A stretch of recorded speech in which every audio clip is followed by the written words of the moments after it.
Good morning, students. This is Ms. Hart back with another Math Bellringer. This morning, we'll be exploring taking square roots of quadratic functions. We will be looking at two examples this morning.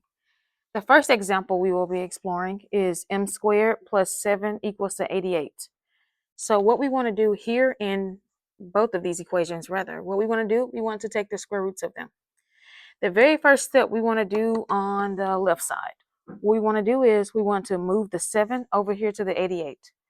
Now, I know I've mentioned it a few weeks in a row so far. My peanut butter and jelly method. Peanut butter and jelly states, whatever they do, you want to do the opposite. So let's begin.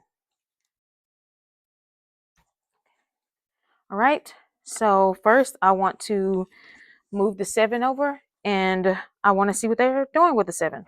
They are currently adding the 7, so I'm going to go ahead and subtract the 7. And I'm going to move it over here to the 88.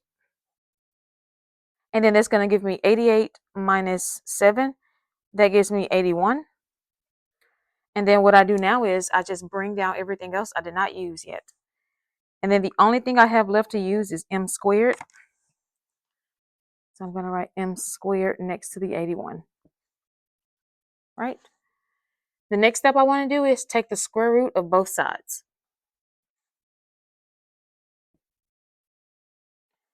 Now, the thing about taking the square root of a number or a variable that's already squared.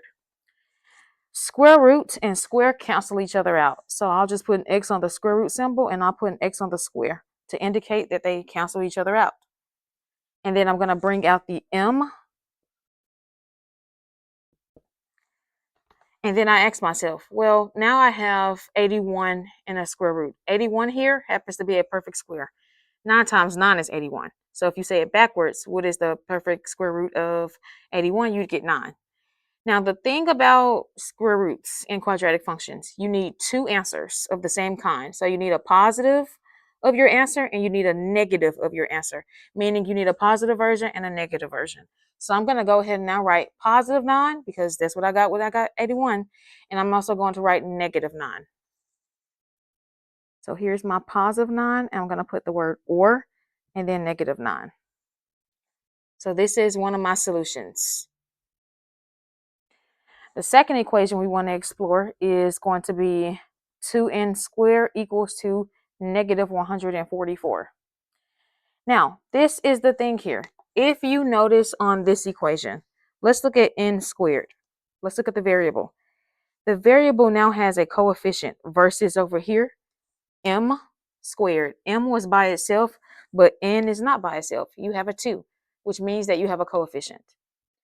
Anytime you have a coefficient, what you want to do on both sides is to divide by that coefficient, because it's just like the peanut butter method says. It's just like the peanut butter and jelly method says.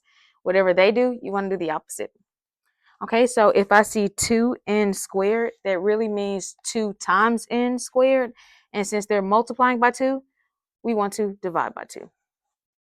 So I'm going to divide both sides by 2. Okay. And then obviously these 2's are going to cancel out. I'm going to be left with n squared. And then I'll here be left with, doing the math real quick in my head, this should give me,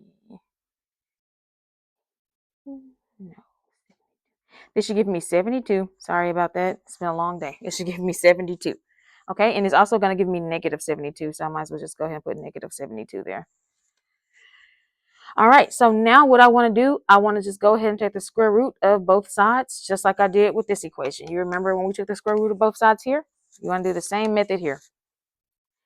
Now, whether you will realize it or not, you are not supposed to have a negative inside the square root.